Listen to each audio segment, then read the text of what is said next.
महोदय, आपने मुझे national commission for the allied and health care profession bill 2021 पे अपनी बात रखने का मौका दिया। सबसे पहले तो मैं हमारे लोकसभा के honourable speaker Om Birla sir की स्पीडी रिकवरी की कामना करते हुए अपनी बात आगे रखती हूँ।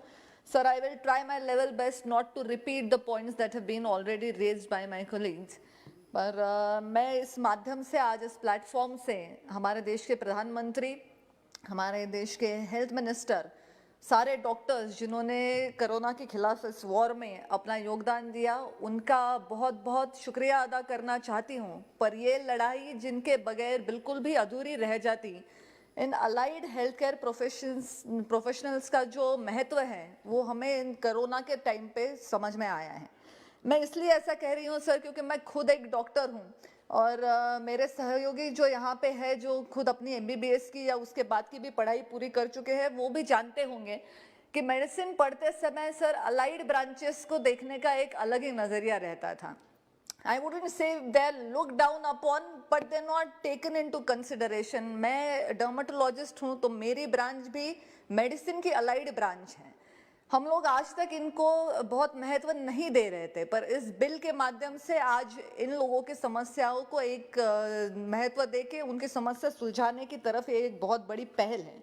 कोरोना के दौरान हमें समझ में आया है कि फिजियोथेरेपिस्ट का क्या महत्व है, न्यूट्रिशनिस्ट का क्या महत्व है, रेस्पिरेटरी थेरेपिस्ट कितने हमारी जिंदगी को प्रभावित कर सकते हैं। जो लोग कोरोना से निकल करके बाहर आए हैं उनको भी इनका महत्व आज इस दौरान समझ में आया होगा। और सबसे ज़्यादा जो वैक्सीन बनाने के लिए जो वैज्ञानिक हैं, डॉक्टर्स हैं जो आगे आए हैं, उनके माध्यम से आज हम ये अलाइड प्रोफेशनल्स का महत्व समझ रहे हैं। सर, मैं एक आपसे एक्सपीरियंस शेयर करना चाहती हूँ। मुंबई जैसे शहर में जब रहते हैं और प्राइवेट लैब्स में अगर हम फ़ोन करके घर पे किसी को बुला रहे हैं स्वैब लेने के लिए, तो फ़ोन पे हमें बताया जाता था कि आज जो हमारा टेक्नीशियन है वो बिजी है और उसके अलावा और कोई टेक्नीशियन ये काम कर नहीं पाएगा। तो जहां हम एक तरफ पूरे देश में ज़्यादा लैब्स हों, ज़्यादा सेंटर्स हों, ये मांग सरकार के सामने आ रही थी, वहीं पे ये सारी लैब्स और ये सारे सेंटर्स में काम करने के लिए इन प्रोफेशनल्स को तैयार करने का भी एक चैलेंज सरकार को झेलना पड़ा। और अच्छी तरीके से हम लोग ये चैलेंज को ओवरकम करके मुझे लगता है इस स्थिति में बहुत अच्छी तरह से उभर पाए हैं।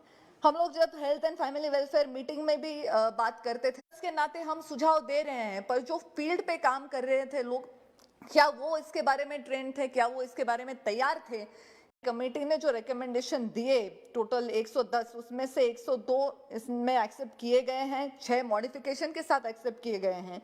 जो 2 एक्सेप्ट नहीं हुए हैं उसमें से एक सुझाव ये रहा कि स्टडी आवर्स जिनके 2000 घंटों से कम हैं उनको ministry of health and family welfare के अंतर्गत सम्मिलित करना है, जो स्किल डेवलपमेंट मिनिस्ट्री के अंडर आता है। और मैं आज विश्वस्त हूं कि संबंधित मंत्रालय इसका सकारात्मक विचार ही, लेकिन 56 व्यवसायों के सहित 10 प्रमुख पेशेवर श्रेणियों को भी इसमें सम्मिलित किया गया है, जो आने वाले समय में हमारी हेल्थ केयर सिस्टम को स्ट्रेंथन करने का काम करेगा।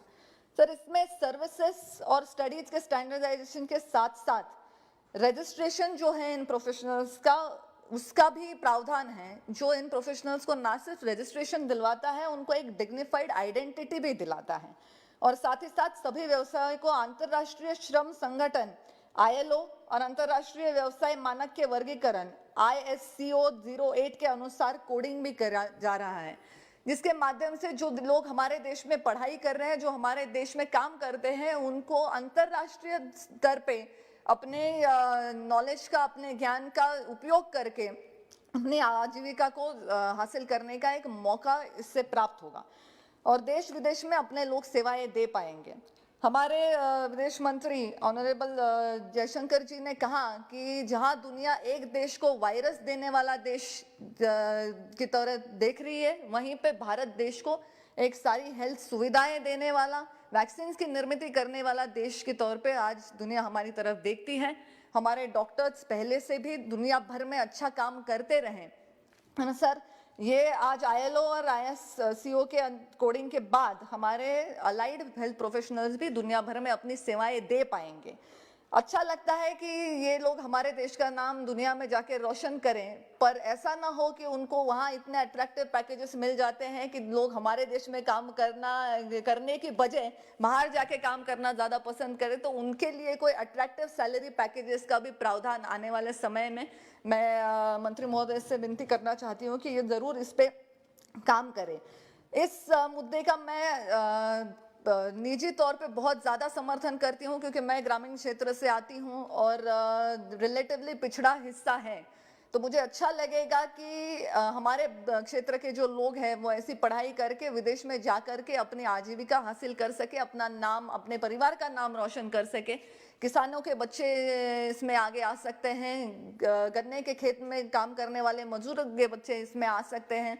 हम तो हमेशा अकाल से जूझते रहने वाले क्षेत्र हैं, तो हमारे लिए ये सारी चीज़ें बहुत महत्वपूर्ण हैं। मैं समझती हूँ कि इसके माध्यम से बहुत लोगों को आज जॉब की भी एक गारंटी मिल सकती है, क्योंकि बहुत सारे कॉलेजेस खोलना, बहुत सारे मेडिकल या पैरामेडिकल स्टूडेंट्स को सिर्फ पास करके बाहर लाना ये सिर्फ एम नहीं है, तो उनकी प्रैक्टिस को रिकग्निशन दिलाना ये भी मुझे लगता है कि बहुत एक आज समय की ज़रूरत है।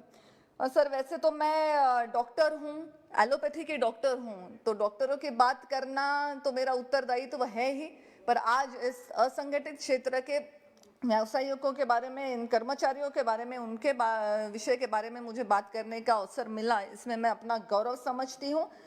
मैं ज़्यादा लंबी बात नहीं करूंगी सर, पर मुझे लगता है कि इस बिल का टाइमिंग जो है वो बहुत ही महत्वपूर्ण है, क्योंकि हमारे ऑनरेबल हेल्थ मिनिस्टर जी ने भी अपनी स्पीच में कहा था कि हम जहां कोरोना से लड़ाई कर रहे हैं आज के प्रेजेंट समय में भी, आने वाले काल में भी हम लोग जो हमारे देश की जो सारी व्यवस्थाएं हैं वो आने वाले कोई भी पैंडेमिक का सामना करने के लिए तैयार होंगी। जो पैंडेमिक का सामना करने की हम बात करते हैं तो सिर्फ डॉक्टर्स इंपॉर्टेंट नहीं है, तो डॉक्टर्स के साथ काम करने वाले ये पैरामेडिकल या अलाइड जो प्रोफेशनल्स हैं ये भी इतने ही महत्वपूर्ण हैं। मैं अंत में इतना ही कहना चाहती हूँ कि स्वच्छता कर्मियों के पैर धोकर उनका सम्मान बढ़ाने वाले हमारे प्रधानमंत्री हैं, और ये वही प्रधानमंत्री है कि जिन्होंने ये जो फ्रंटलाइन वॉरियर्स हैं उनका पहले वैक्सीन पे हक बने, इसलिए ना टीका खुद पहले लगवाया ना अपने सांसदों को लगवाया। इन्होंने फ्रंटलाइन हेल्थ वॉरियर्स को जो है टीकाकरण में प्राथमिकता दी। ये उनका बड़प्पन और दूर की सोच दिखाता है। तो ऐसे नेतृत्व में ही आज ये अलाइड प्रोफेशनल जो हैं उनको न्याय मिलने की हम उम्मीद कर सकते हैं, और उनके लिए अच्छे दिन आने की उम्मीद करते हुए मैं अब इस बिल को अपना समर्थन देती हूँ। धन्यवाद। बहुत बहुत धन्यवाद प्रीतम जी, आपने एक बढ़िया बात कही। कोई वायरस फैलाता है और भारतवर्ष वैक्सीन प्रदान करते हैं, बहुत बढ़िया बात आपने कही। मैं अभी निवेदन करूंगा अनुप्रिया पटेल जी को।